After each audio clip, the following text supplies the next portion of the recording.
지난주 토요일 오전 서울 강남의 한 부동산 중개소 앞에는 새벽부터 줄을 선 사람들로 북적였습니다.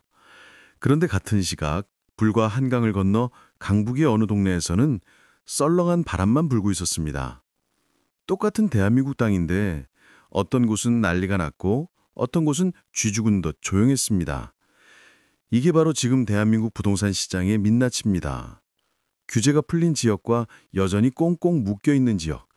그 차이가 이제는 너무나 확연해져서 같은 나라 안에 두 개의 세상이 존재하는 것처럼 느껴집니다. 여러분도 느끼고 계시죠? 뉴스를 보면 어떤 지역은 집값이 치솟았다고 난리고 어떤 지역은 거래 자체가 없어서 시세조차 알 수 없다고 합니다. 평생 모은 돈으로 내 집 마련을 꿈꾸던 우리 세대에게 이 상황은 그저 혼란스럽기만 합니다. 30년 넘게 직장 생활을 하며 아껴서 모은 돈, 자식들 뒷바라지 하느라 정작 내 집 한 채 마련 못하고 전세로 살아온 세월이 얼마입니까? 이제 좀 여유가 생겨서 내 집을 알아보려 하니 세상이 이렇게 복잡하게 변해 있습니다. 더 놀라운 사실은 이 규제의 차이가 단순히 집값의 문제가 아니라는 점입니다.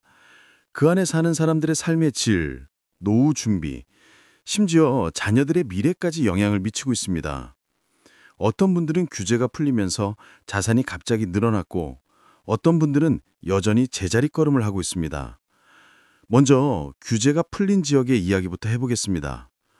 서울, 강남, 서초, 송파 같은 지역들은 지난해부터 각종 규제가 하나둘씩 해제되기 시작했습니다.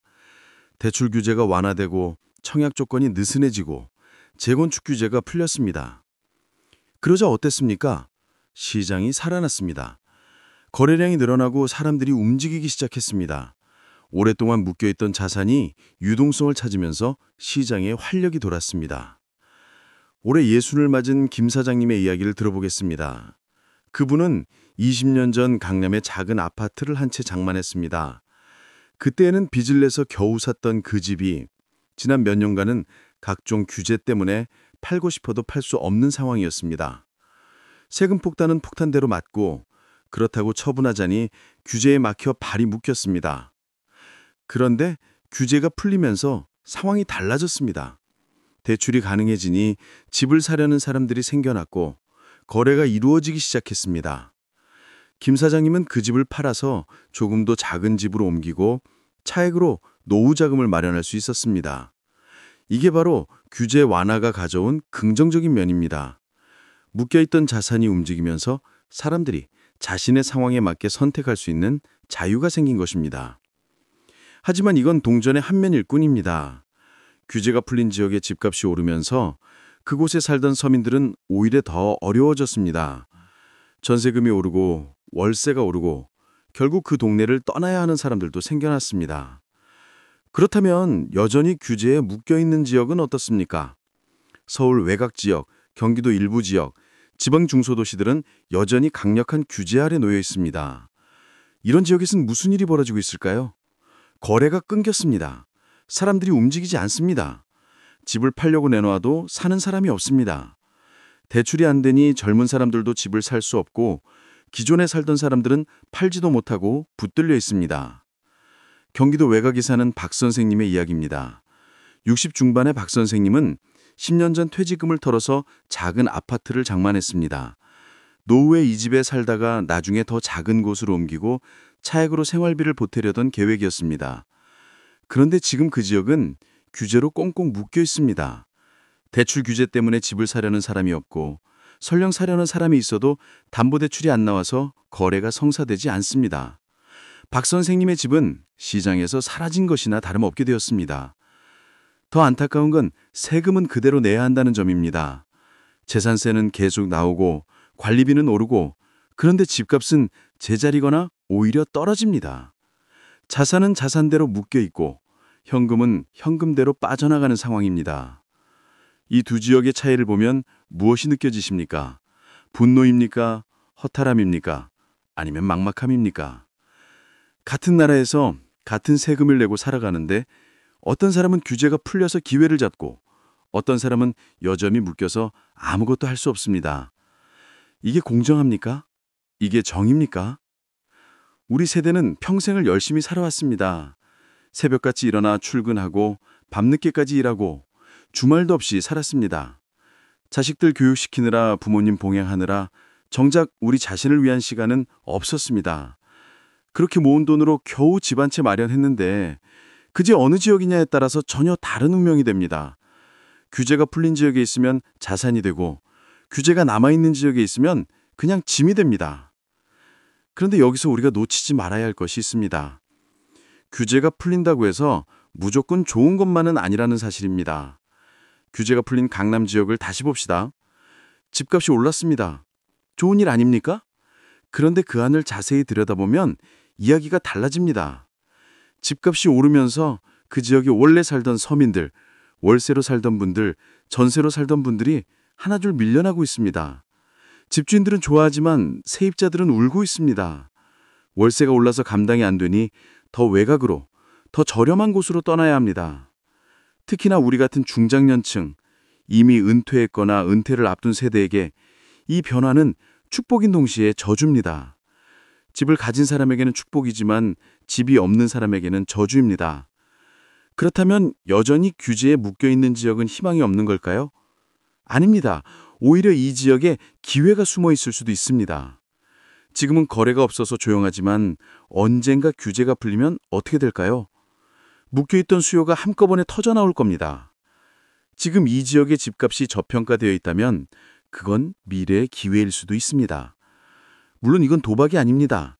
신중하게 판단해야 합니다. 하지만 중요한 건 규제에 묶여있다고 해서 무조건 나쁜 것만은 아니라는 점입니다. 때로는 규제가 오히려 집값을 안정시키고 서민들이 살 수 있는 환경을 만들어주기도 합니다. 그런데 말입니다. 정말 중요한 질문이 하나 남았습니다. 왜 같은 나라 안에서 지역마다 규제가 다를까요? 왜 어떤 곳은 풀리고 어떤 곳은 여전히 묶여 있을까요? 그 이유를 알게 되면 우리는 앞으로 어떤 지역이 풀릴지, 어떤 지역이 계속 묶여 있을지 예측할 수 있습니다. 그리고 그 예측이 바로 우리의 노후를, 우리의 자산을 지키는 열쇠가 될 것입니다. 규제가 지역마다 다른 이유는 복잡합니다. 하지만 핵심은 간단합니다. 집값이 너무 많이 오른 곳을 묶고 상대적으로 덜 오른 곳을 풀어주려는 것입니다. 그런데 여기 함정이 있습니다. 집값이 많이 올랐다는 건 그만큼 수요가 많다는 뜻입니다. 사람들이 그 지역에 살고 싶다는 의미입니다. 학교가 좋고 교통이 편하고 일자리가 많고 문화시설이 가깝습니다. 반대로 집값이 덜 오른 곳은 상대적으로 수요가 적습니다. 학교가 멀고 교통이 불편하고 일자리가 적고 문화시설이 부족합니다. 그러니 규제를 풀어도 사람들이 몰려들지 않습니다. 이게 바로 규제 차이가 만들어내는 악순환입니다. 좋은 곳은 규제로 묶이고 덜 좋은 곳은 규제가 풀려도 사람들이 안 갑니다. 그러면 격차는 더 벌어집니다. 50년을 넘게 이 땅에서 살아온 우리는 압니다. 세상이 공평하지 않다는 걸. 하지만 그래도 최소한의 기회는 평등해야 한다고 믿었습니다. 그런데 지금 부동산 규제의 현실을 보면 그 믿음마저 흔들립니다.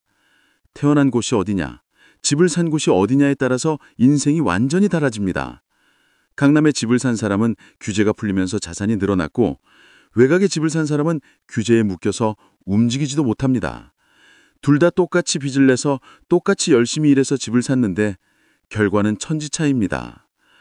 더 큰 문제는 이 격차가 단순히 재산의 문제로 끝나지 않는다는 점입니다. 규제가 풀린 지역에 사는 사람들은 여유가 생깁니다. 집값이 오르니 담보대출도 더 받을 수 있고 그 돈으로 사업도 하고 투자도 합니다. 자녀들에게 더 나은 교육을 시킬 수 있고 노후 준비도 든든하게 할 수 있습니다. 반대로 규제에 묶인 지역에 사는 사람들은 점점 더 어려워집니다. 집값이 안 오르니 담보가치도 없고 대출도 안 되고 투자할 여력도 없습니다. 자녀들에게 해줄 수 있는 것도 제한되고 노후는 점점 더 불안해집니다. 이게 1년, 2년이 아니라 10년, 20년 쌓이면 어떻게 됩니까?